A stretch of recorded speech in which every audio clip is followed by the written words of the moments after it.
Assalamualaikum warahmatullahi wabarakatuh. Bismillahirrahmanirrahim.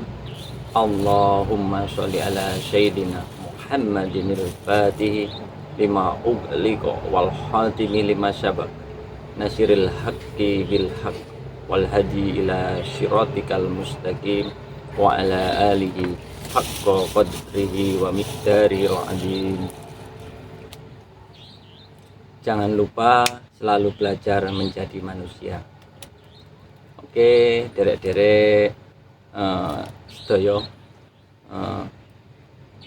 untuk mengawali kita berbincang-bincang kali ini, saya doakan mudah-mudahan derek-derek sedaya diparingi kesehatan, rezekinya lancar. Amin. Yang mempunyai hajat mudah-mudahan cepat-cepat dikabulkan. Amin. Jadi oke, derek-derek,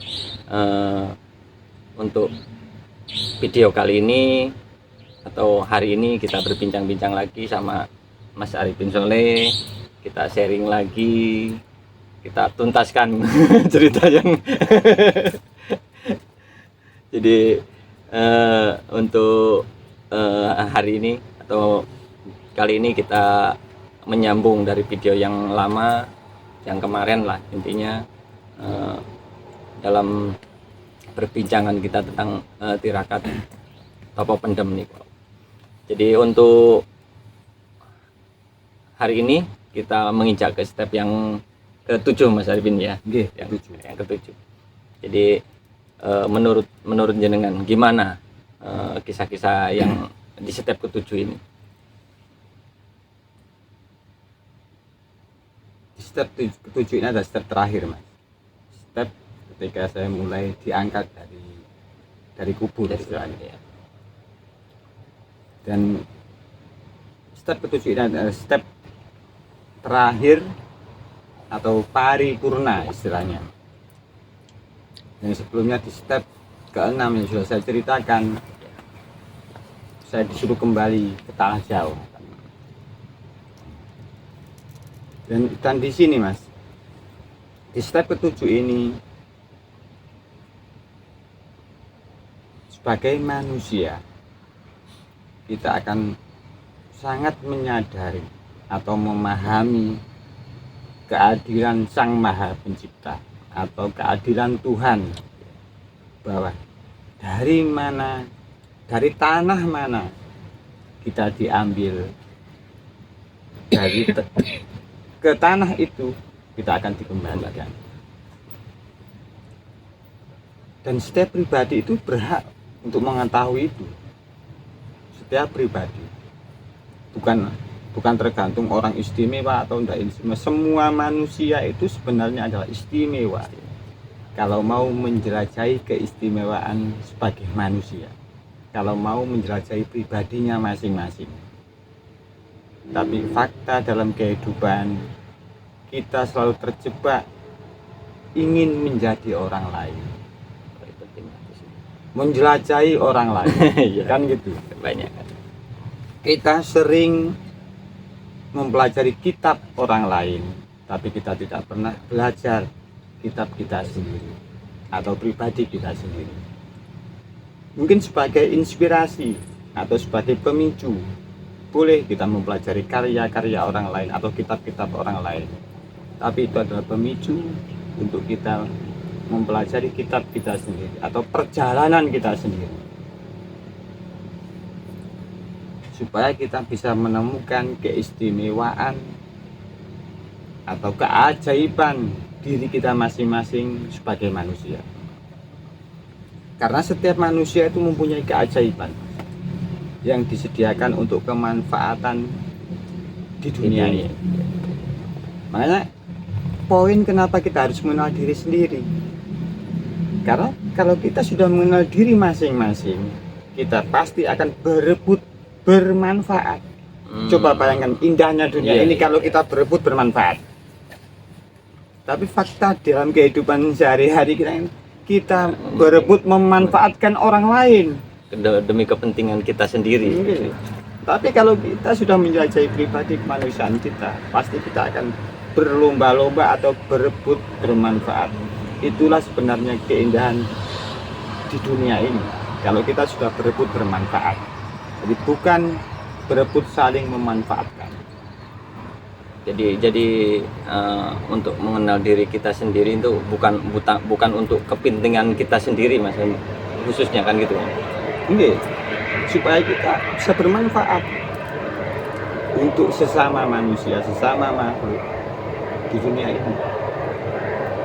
Apakah kalau kita sudah mengenal diri kita sendiri yang Mas bicarakan, otomatis 100% ada tanggung jawab di kita sendiri gitu, Mas ya? Oke.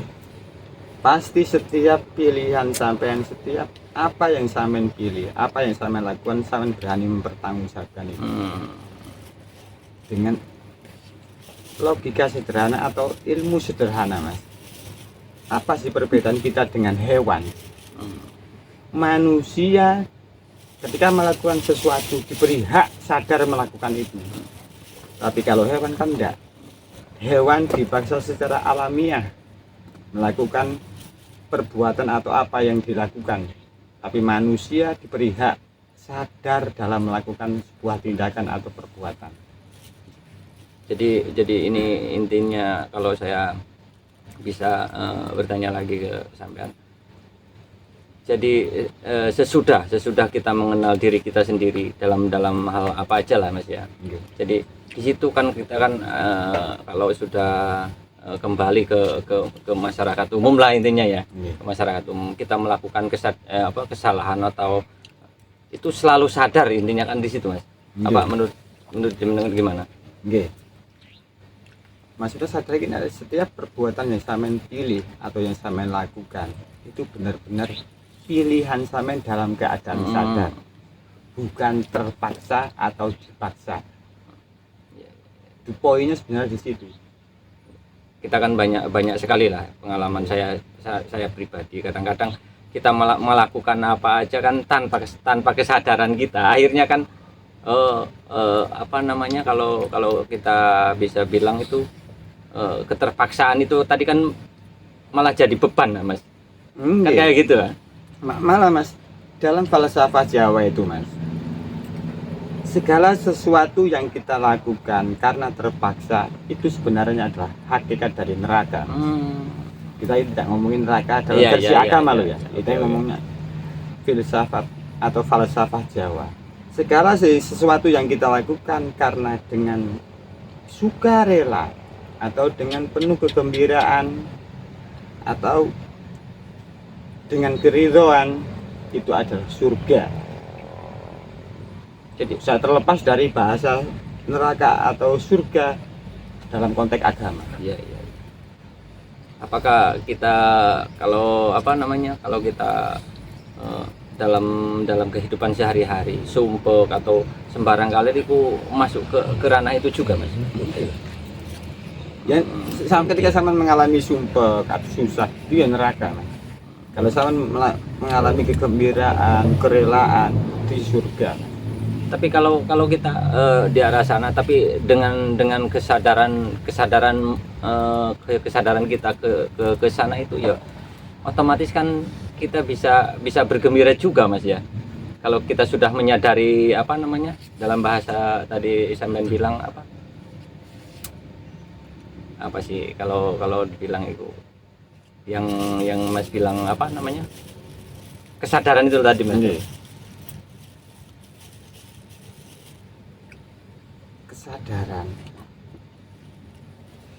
atau tidak sadar itu adalah hak mutlak sebagai manusia. Setiap manusia diperbolehkan melakukan sesuatu dengan sadar atau terpaksa, tapi di luar manusia tidak ada hak itu. Itulah keistimewaan, salah satu keistimewaan manusia. Karena kenapa kita membahas kemanusiaan? Karena manusia itu super. Jadi kalau udah mengarah ke arah ketuhanan itu tadi, Mas ya, ketuhanan. Jadi kita melakukan hal apa aja itu kan kita yang sudah diberikan kebebasan atau kita mengenal diri kita sendiri. itu berarti kita itu apa namanya sudah mewakili itu tadi Mas, perwakilan itu tadi. Oke. Karena setiap kehidupan, setiap hidup itu adalah wakil dari Tuhan, bukan Tuhan, tapi Iya. wakil dari Tuhan. Hidup sampai adalah wakil dari Tuhan. Jadi ini kan kita perjelas lagi ya Mas. Iya. Jadi supaya kita tidak ragu Oke, juga kan. oke. Jadi ada poin-poin yang harus kita beresi sendiri sebagai manusia. Ada poin-poin itu adalah hak Sang Maha Pencipta. Sebuah contoh, membuat alam semesta adalah hak Sang Pencipta. Tapi kita sebagai manusia membuat rumah, membuat pesawat, membuat mobil atau berkarya dalam alam itulah hak manusia. Itu harus jelas. Mana tugas manusia, mana tugas Tuhan. Enggak semua yang kita harapkan itu Tuhan yang melakukan, Mas. Tuhan yang membuat bumi, kita sebagai manusia yang mengelola bumi untuk kepentingan kita. Jangan Tuhan yang membuat bumi, Tuhan yang mengolah bumi. Terus kita untuk apa? Untuk apa? Diciptakan Ini juga. loh yang dimaksud dengan kesadaran, Mas. Iya. Tidak setiap permasalahan atau sesuatu di muka bumi ini semua diurus Tuhan. Tuhan sudah mengurusnya. Tapi kita punya tugas kecil-kecil untuk menyempurnakan itu. Bukan berarti apa yang di karya Tuhan itu tidak sempurna. Inilah anugerah manusia. Sebuah contoh, Tuhan menciptakan segala sesuatu di muka bumi ini. Apa bahan yang akan dibuat pesawat Tuhan sudah membuat, Sudah menyiapkan di bumi ini. Lah manusia tinggal menyatukan, tinggal mencari, mengolah. Yang kita diberi fasilitas dengan alat sebagai alat adalah akal kita. Dan kehebatan manusia dibanding dengan makhluk selain manusia adalah manusia diberi hak menggunakan alat, tapi selain manusia tidak. Jadi kita sebagai manusia itu kan ada kalanya. Nih bahasa Jawa nih, opo jare pangeran. Jadi apa bahasa kayak gitu itu bagaimana Mas menurut sampean? Oke. Dalam hal itu enggak kita makan mentah-mentah bahasa seperti itu. Opo jare Tuhan, opo jare si pangeran kan gitu. Bahasa. Enggak sekali kan sudah dijelaskan Iya. tadi. Apa yang menjadi tanggung jawab Tuhan, apa yang menjadi tanggung jawab manusia. Manusia kan wakil Tuhan. Wakil Tuhan, ya. Itu beda sekali. Jelas sekali. Kalau kita mau menjajah kemanusiaan kita. Nah, ini adalah kata pengantar menuju step ketujuh yang saya alami ketika saya melakukan topo pendem. Dan setelah saya mengalami atau pulang kembali ke tanah Jawa dari proses yang keenam, disitulah saya baru menyadari keadilan Tuhan. Setiap manusia ditakdirkan istilahnya terlahir di Jawa, Eropa, Amerika atau Afrika, itu adalah murni keadilan Tuhan. Di situ kita mempunyai tugas tersendiri sebagai manusia yang harus kita cari sendiri, yang harus kita eksplor sendiri. Keistimewaan kita. Nggih. Setiap manusia itu mempunyai keistimewaan. Iya. Tinggal kita mau enggak mengeksplor itu, menggali itu, mencari itu terus menerus. Makanya setelah saya mengalami proses ketujuh ini, ketika saya mengalami pulang kampung atau kembali ke tanah Jawa, setelah saya menyaksikan keyakinan saya sendiri, ketika keyakinan saya yang saya bilang adalah agama Islam, kemudian saya kembali ke tanah Jawa. Di situ, kalau saya analogikan, disitulah seandainya bumi ini saya analogikan. Bumi itu saya ibaratkan ibu, saya ketemu dengan ibu. Ini sebuah analogi. biar mudah memahami. Mudah, iya, Karena iya, sama iya. tidak mengalami. Iya, iya. Saya ibaratkan bumi ini adalah seorang ibu, saya ketemu dengan ibu saya. Kalau dalam falsafah Jawa atau budaya Jawa namanya ibu bumi, ya saya ketemu yang namanya ibu bumi. Bukan hanya ibu secara biologis yang melahirkan raga saya, tapi esensi dasar tanah saya adalah berasal dari bumi. Sebutir debu ini, sebutir bumi ini bertemu dengan induknya, atau dengan bahasa falsafah adalah ibu bumi. Disitulah saya bertemu dengan ibu bumi. Biar gampang saya memahami apa Jadi- yang saya alami. Jadi dari cerita-cerita sampean ini aslinya manusia itu berarti apa namanya? Beberapa kali dalam kandungan ya Om ya. Nggih, Ya, Mas, ya. kali. Jadi dalam kandungan ibu kita kan gitu kan. Nggih. Jadi itu ceritanya bagaimana Mas? Kalau masalah Nggih. itu. Ya mak di step 7 ini saya baru menyadari bahwa kita sebagai manusia itu sebenarnya dimanja oleh Tuhan, Mas. Dimanja. Sudah sebarang kali disediakan. Pertama, Iya. ketika kita menjadi ruh Iya. atau hidup, Iya. kita dikandung oleh Sang Maha Hidup. Ketika kita mau dijadikan manusia, kita dikandung oleh ibu biologis kita, Iya. ibu kandung kita. Iya. Bahkan ketika kita sudah meninggal lagi, Kandung ibu bumi. dikandung ibu bumi. Sangat istimewa sebenarnya jadi manusia. Cuman berapa persen manusia yang menyadari keistimewaan sebagai manusia? Bahkan kita di alam dunia ini dikandung juga ya. Kita dikandung langit. Langit. Makanya istimewa sebagai manusia. Makanya kita menginspirasi, berbanggalah menjadi manusia. Jangan pernah ingin menjadi yang super-super atau yang hebat-hebat. Menjadi manusia sebenarnya sudah super dan terhebat. Karena manusia adalah karya terbaik dari alam semesta ini. Atau bahasa religinya, bahasa keyakinannya, manusia adalah karya terbaik dari Tuhan. Bukan Tuhan, tapi karya terbaik dari Tuhan. Jadi Nah, itu di proses seperti itu. jadi itu di proses step ketujuh itu Nggih. pengalamannya seperti itu ya Mas ya. Oke. Jadi saya bertemu dengan ibu bumi istilahnya. Lebih gampangnya kan gitu, Iya, Mas. iya, iya. Istilah gampangnya gitu. Biar mudah dipahami Nggih. lah. Dan di situ ketika saya bertemu, istilahnya Saman bertemu dengan ibu kandung sampean, pasti Saman sangat disayang, sangat diperhatikan, dan pasti diberi wejangan-wejangan.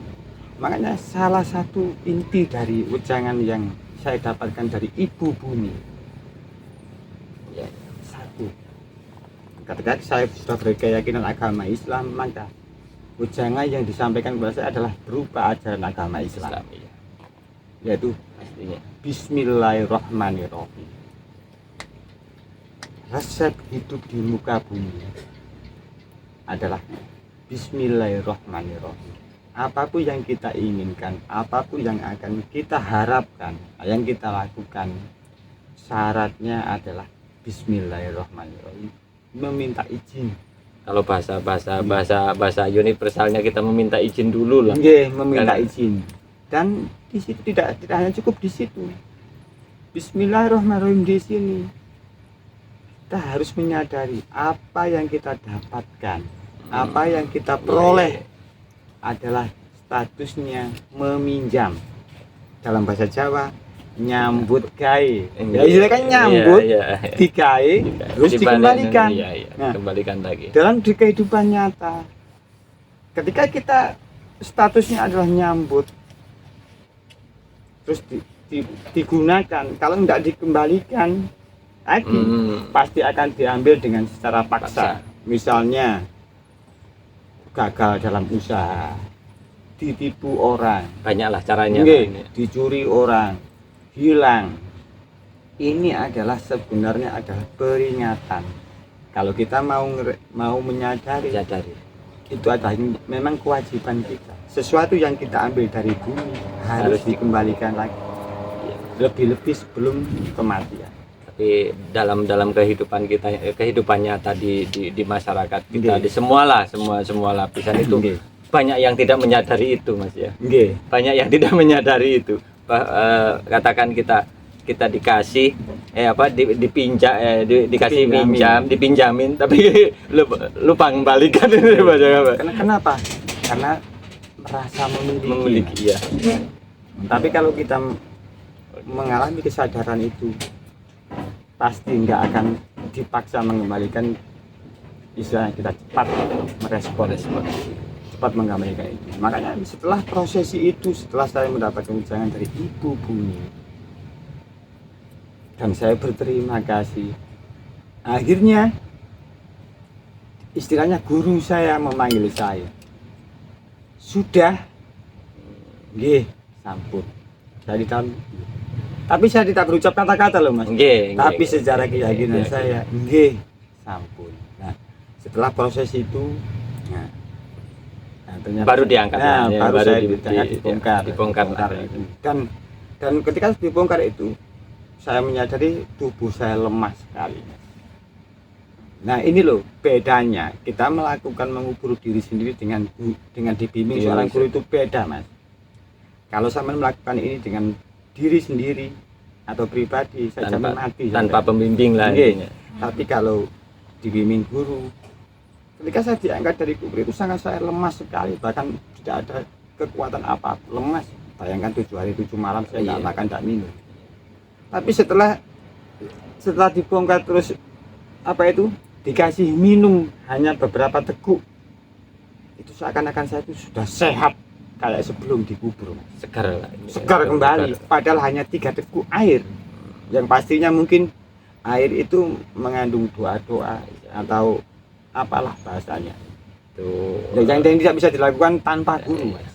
Itu yang lebih tahu kan guru kita. Nggih. Makanya sebenarnya tokoh pendem ini banyak sekali, guru-guru di tanah Jawa ini banyak sekali, Mas. Cuman jarang terekspos, Mas. Cuman jarang terekspos. Banyak sekali guru-guru tokoh pendem di tanah Jawa ini. Jadi banyak guru-guru kita yang secara kalau dibilang niku tidak terlihat lah intinya kan kayak gitu Mas. Kalau bahasa disirikan lah intinya kan kayak gitu Mas. Karena kenapa? Karena konsep yang saya bicarakan ini adalah konsep pribadi untuk penjelajahan diri kita, diri kita sendiri, Iya, bukan untuk umum seluruh manusia. Karena banyak cara, nggak harus seperti saya Iya. harus 7 hari 7 malam dikubur. Ya, makanya dari awal kita sharing, kita bicara gitu kan selalu dibilang banyak cara. Nggih. Kan banyak cara. Jangan sampai kita terpaku ke ceritanya Mas aja kan gitu Nggih. kan. Ini kan cuma salah satu salah satu cara yang bisa untuk kita mengenal diri kita sendiri kan gitu. Dan setelah proses itu, jadi saya seakan-akan hidup kembali, hidup baru. Seakan-akan saya melihat matahari yang baru, yang sebelumnya adalah sudah hilang atau sudah berakhir. Dan di situ saya mengalami kehidupan yang lebih normal. Kenapa? Sebelumnya mungkin saya hidup dalam penuh hayalan, Jadi berhalusinasi kan gitu. Jadi sesudah tirakat itu tadi sudah berbeda jauh lah intinya ya. Nggih. Dari awal-awal Nggih. sebelum dikubur itu tadi. Nggih. Istilahnya sebelumnya saya mungkin nggak terima dikatakan orang sombong, Nah, kan gitu Pak. iya. Setelah melakukan dikubur itu, kesombongan di hati saya sudah tahu, Mas. Iya. Tadi kesombongan di hati saya sendiri saya sudah tahu. Nggak perlu orang lain, oh kamu sombong, nggak perlu. Malah Dengan kita sendirinya kita bilang, wah aku ini masih sama gitu ya. Ada peluang atau ada niatan sombong atau ada ini sombong, kita sudah tahu. Jadi tanpa harus diingatkan orang lain. Jadi setelah melakukan proses ritual paripurna 7 hari 7 malam, saya tidak menjadi orang hebat, malah saya menjadi manusia yang sebenarnya.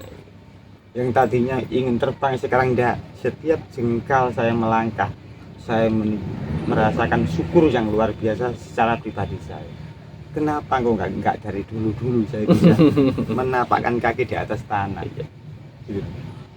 Setelah proses itu, alhamdulillah dalam kehidupan saya apapun situasi yang saya hadapi di dunia ini, saya bisa menerima tanpa dipaksa. Saya bisa menerima apapun yang terjadi dalam kehidupan saya. Jadi, semua yang terjadi yang dikasih Tuhan kepada kita, intinya Nggih. bisa kita terima Nggih. dengan sadar Dengan penuh. kesadaran. Misalnya, apapun harapan saya tetap berharap Tetap, seperti iya, sebelum-sebelumnya, iya, iya. Mas. Tapi ketika harapan saya atau doa saya tidak ijabah atau tidak terjadi, saya tidak menyesal karena tugas saya sebetulnya hanyalah berdoa. Tapi yang mengijabahi adalah Tuhan. Saya menanam tanaman. Saya tidak berhasil adalah Tuhan yang menentukan. Tapi saya berfokus memelihara tanaman yang saya tanam. Istilahnya begitu, menjadi lebih normal, menjadi lebih manusiawi. Yang tadinya saya ingin jadi dewa, ingin menjadi malaikat. Jadi kalau kita bisa bilang kayak cerita Mas itu tadi kan, kita merasakan kayak kita sakit, kita berusaha berobat dulu, baru tidak langsung ke arah yang ketika saya ada proses juga kan gitu Mas. Ketika saya sakit kepala, saya beli obat sakit kepala, saya minum, biarpun dalam keyakinan saya obat ini tidak menyembuhkan, itu tapi ini adalah ilmu yang sudah diteliti, bisa meringankan sakit kepala. Sangat alamiah, sangat normal sekali dibanding sebelum saya melakukan ritual ini. Bukan dalam menjadi orang hebat atau wasit, enggak. Saya malah bangga. Saya tidak tahu apa-apa. Apa buah? Kan pasti kan ada pertanyaan, apa buah dari itu ya. Saya bangga dan saya menyadari, oh ternyata saya tidak tahu apa-apa. Bukan malah saya tahu apa-apa, Mas. Setelah saya melakukan paripurna proses itu, saya sangat menyadari dan bangga bahwa saya sebagai manusia tidak tahu apa-apa. Itulah yang saya dapatkan. Jadi poinnya kayak saya juga kan merasa mau bertanya juga apa sih hasilnya. Sampai di kalau bahasa Jawanya sampai kecelik juga lah itu bahasanya. Bahasanya apa yang saya dapatkan adalah satu, Mas. Sebelum saya melami tirakat itu seakan-akan saya tahu apa-apa, tahu segalanya. Setelah proses itu, dengan kesadaran saya dan keyakinan saya, oh saya tidak tahu apa-apa. Itu indahnya di situ, Mas. Itu yang tidak bisa saya dapatkan sebelum saya mengalami proses topo pendem 7 hari 7 malam. Terus sesudahnya diangkat itu tadi Mas, sudah di terus ada perintah-perintah dari guru lagi kan di situ. Ya ada, Mas, ada. Tapi intinya setelah itu kan saya dikasih minum, karena kan lemas sekali, saya nggak bisa menggerakkan lutut itu, nggak bisa saya gerakkan sama sekali. Tapi ketika dikasih 3 tetes air, hanya 3 tetes air, langsung seakan segar. Dan banyak cita-cita selanjutnya itu banyak sekali. Kemungkinan besar kan saya juga bertanya ke arah sana kan, otomatis kita kalau sudah dibimbing guru kan otomatis ya ada wejangan guru juga lah sehabis itu kan entah itu apa namanya, kalau bahasanya perintah kan gitu kan. Tapi khususnya kemungkinan besar kalau sudah mengalami kayak gini kan, untuk supaya lebih bermanfaat juga, lebih bermanfaat lagi lah intinya kan ke situ Mas. Jadi dan poin yang utama, apa yang buah utama yang saya dapatkan dari proses itu adalah, sebelum saya mengalami proses itu saya merasa saya akan merubah dunia. Tapi setelah proses itu yang saya dapatkan adalah saya akan merubah diri saya sendiri, bukan dunia lagi, tapi saya akan merubah diri saya sendiri. Jadi poinnya selalu, jadi intinya kalau bahasa gampangnya selalu introspeksi diri sendirilah intinya kan di situ. Jadi balik ke arah sana juga. Saya menyadari yang tadi saya ingin merubah dunia ini, tapi setelah proses itu dunia tidak perlu dirubah, yang dirubah adalah diri saya sendiri. Jadi poinnya di situ. Yes. Ya itulah cerita yang sudah kita bicarakan di sini.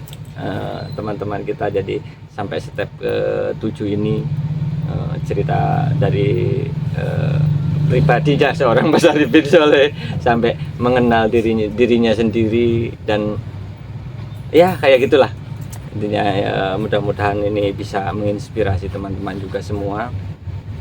Jadi untuk video kali ini cukup sekian dulu, dan jangan lupa untuk teman-teman derek-derek sedaya, monggo menawi ono yang ditanyakan juga, monggo tinggalkan di kolom komentar ya. Jadi supaya kita bisa saling ulang uruk lah nih Mas Agawan ya Mas, saling tukar pikiran juga, tukar pendapat. Jadi sekian dulu dari kami berdua. Assalamualaikum warahmatullahi wabarakatuh. Waalaikumsalam warahmatullahi